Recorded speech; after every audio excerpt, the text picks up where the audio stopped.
for today's video guys, ayan, gagawa tayo ng latik. Ito, bumili ako ng 2 nyog, hinati ko lang yung gata. Ito ginawa kong latik.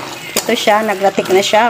Antay lang natin siya maging kulay brown, maging color brown. Patay na natin to, latik na to siya. Ayan, itatappings natin to sa ating biko. Kulo ako dito yung 2 nyog piniga ko. Boboil ito natin siya, maya-maya lalagyan natin siya ng asukal para sa ating biko mixture.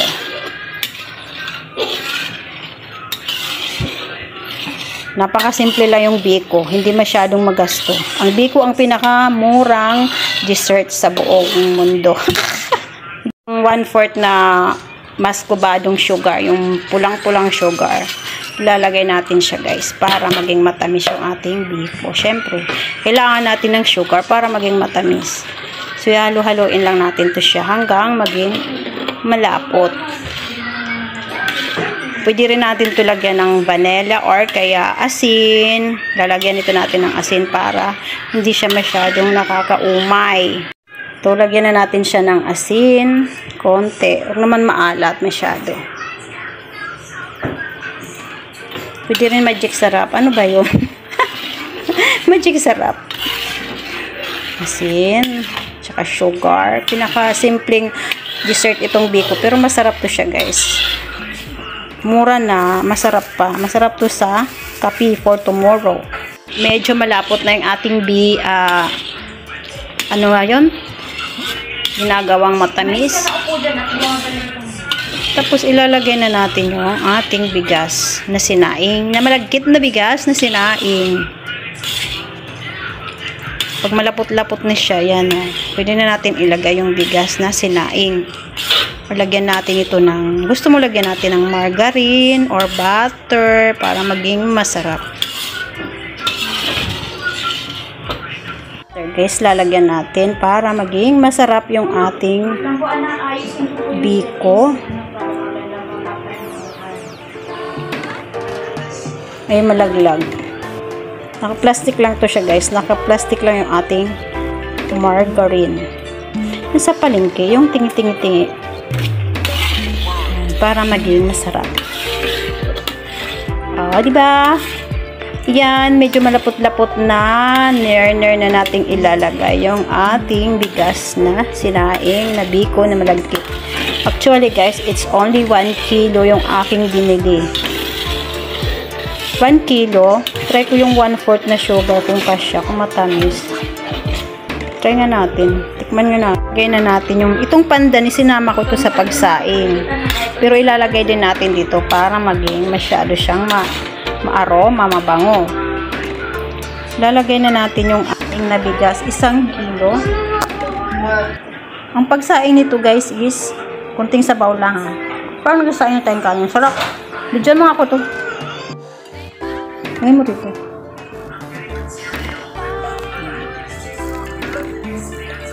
Hindi ano ba ito?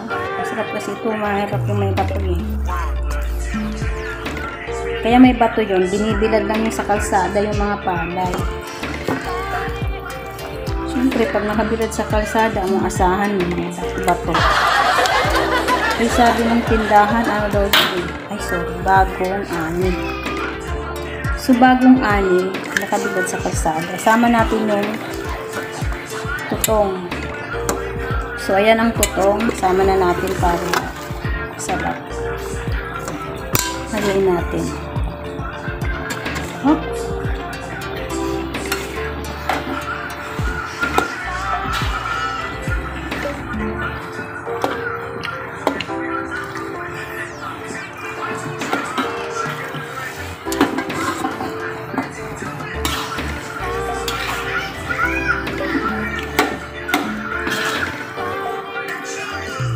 Ito yung mahirap yung paghalo.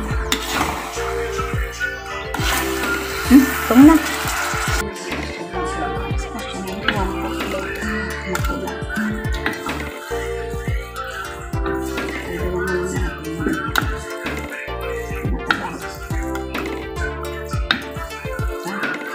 Meron nga malagkit na puti.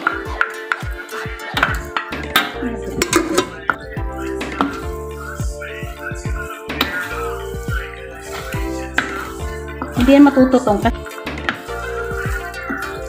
Ito ang mahirap sa pag-ano ng biko.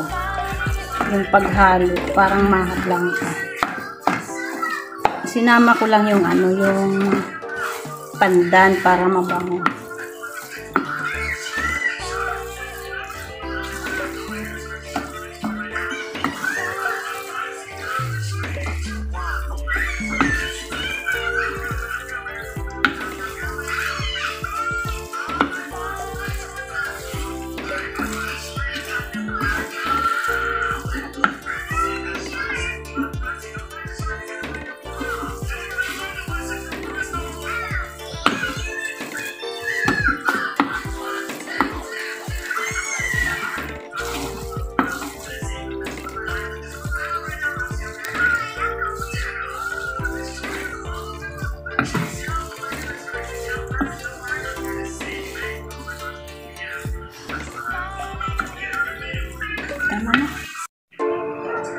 So, much later, ayan na siya.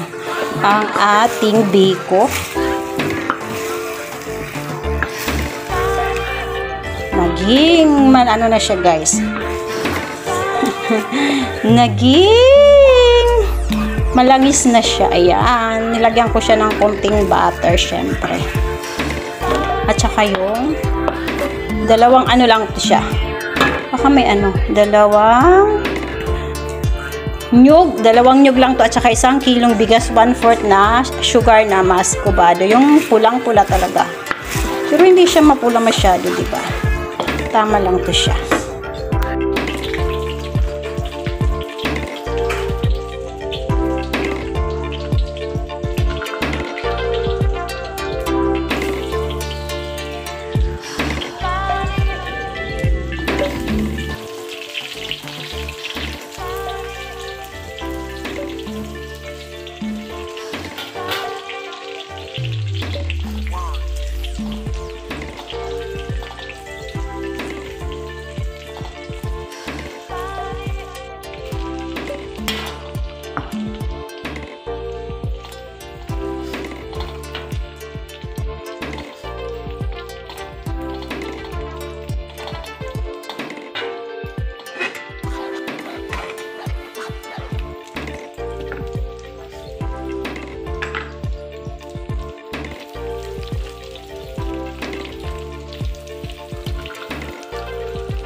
Oh, kay mami mo.